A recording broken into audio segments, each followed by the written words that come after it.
Let us go with the next problem, that is fourth problem here. Right, what they have given: for a shirt, a cloth required must be 2 meter 75 centimeter. Right, then how much cloth would be taken to have such 6 shirts? Right, so they have given for one shirt it requires 2 meter 75 centimeter. Let us convert it into same unit, that is centimeters. So 1 meter is equal to, you know that, 100 centimeter. Right, this will become 2 meters plus 75 centimeter, right?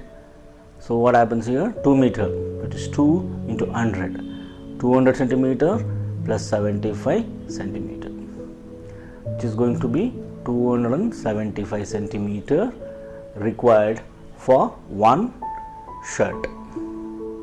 Correct?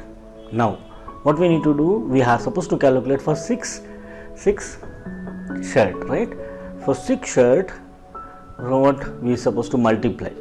275 centimeters for one shirt. For 6 shirts, how many centimeters? Let us check out. 6 5s are 30, 0, 3 carry, 6 7s are 42, 42 plus 3 45, 5, 4 carry, right? 6 2s are 12 plus 4 16. 1650 centimeters required. But here again we need to convert it, right? Now what? We know that 1 meter is equal to 100 centimeter. So this can be, we can rewrite like this: 1600 plus 50 centimeter, right? 1600 centimeter plus 50 centimeter. Now 1600 is nothing but 16 meter plus 50 centimeter. So 16 meter 50 centimeter is the answer, right? You need to know how to simplify it. That's it. Hope you understood.